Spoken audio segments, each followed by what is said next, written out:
Bueno, ante todo, a todos los seguidores de BCR News les deseo muy feliz 2020. Y esta semana lo que quiero plantear un poco es hasta dónde conocemos, hasta dónde sabemos del programa económico de Alberto Fernández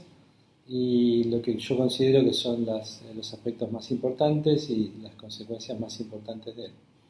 En primer lugar, creo que hay dos cuestiones que vale la pena resaltar del lado favorable. En primer lugar, el ministro Guzmán manifestó, se manifestó bastante convencido de que la búsqueda de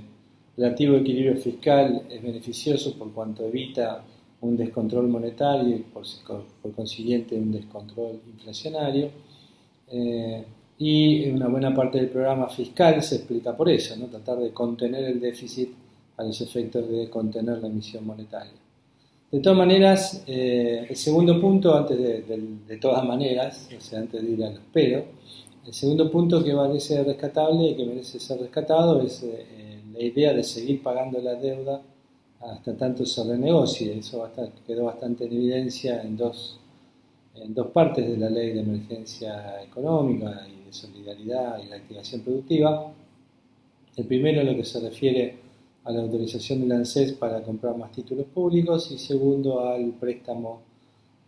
o a la entrega de dólares de la Reserva del Banco Central a cambio de una letra intransferible del Tesoro por hasta 4.200 millones de dólares aproximadamente. En ambos casos se muestra la voluntad de seguir pagando la deuda, pero claro, ¿no? Hay que avanzar rápidamente en la negociación y eso todavía se desconocen los principales lineamientos que va a tener para adelante dicha renegociación.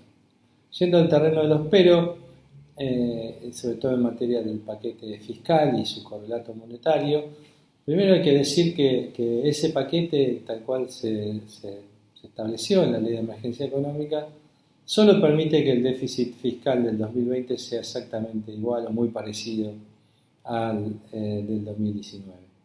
Básicamente lo que se evitó fue que, producto de la inercia, el déficit fiscal creciera en alrededor de un punto del PBI. O sea, la ley te deja en una situación similar a la que se hubiera tenido de no mediar dicha inercia y por tanto con un déficit de aproximadamente 0,6-0,7% del PBI, déficit primario me refiero, antes del pago de intereses de la deuda. En materia monetaria, obviamente mientras se renegocia la deuda y hasta tanto eh, Argentina consiga colocar nuevos o renovar su vencimiento de deuda, colocar nueva deuda para financiar el déficit fiscal en el mercado voluntario, soberano, el único candidato o los únicos candidatos a seguir financiando el Tesoro son el Banco Central y la ANSES, como dije antes, y en particular en términos de Banco Central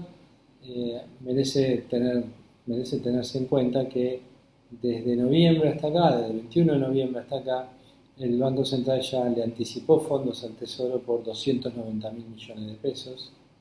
lo cual se suma a la expansión previa del mes de octubre y en los últimos 3 meses del año estamos teniendo una expansión de alrededor del 40% de la base monetaria, algo así como 580.000 millones de pesos de expansión en 3 meses, lo cual claramente es preocupante en términos de lo que sería lo que debería ser, ¿no? Seguir siendo una prioridad, que es la lucha contra la inflación. Me parece que ahí es uno de los costados más flacos de todo el programa, donde no parece ser una prioridad. Yo decía en alguna entrega anterior que llamó mucho la atención de que el presidente en su discurso de Asunción no mencionara ni una sola vez la palabra inflación. Así que estamos medio flojos ahí en materia de lucha contra la inflación y la segunda prioridad que debería ser el crecimiento económico, porque con inflación y sin crecimiento no hay solidaridad que alcance. También nos estamos quedando un poco en una situación que te diría casi de indiferencia respecto a la situación previa. O sea, las expectativas no han sido afectadas de manera positiva por lo que hemos visto hasta acá. La Argentina no es hoy más rentable o más productiva y más competitiva que lo que era antes del 10 de diciembre, o incluso el proyecto prácticamente no hace nada en materia de, por ejemplo, eh, tamaño y calidad del gasto público, sino que todo lo contrario lo aumenta. Tampoco hace nada para resolver lo embarañado y lo difícil que es toda la estructura tributaria argentina, las dobles imposiciones que existen, impuestos muy ineficientes, no hay ninguna novedad en los frentes que hacen básicamente a la competitividad del sector privado. Se reduce toda esta apelación a la solidaridad y ahora el presidente ha cambiado un poco los términos porque ha hablado en los últimos días de que a los empresarios hay que llevarlos a los latigazos y cabe preguntarse si hay alguna conexión entre la solidaridad y el latigazo. Parece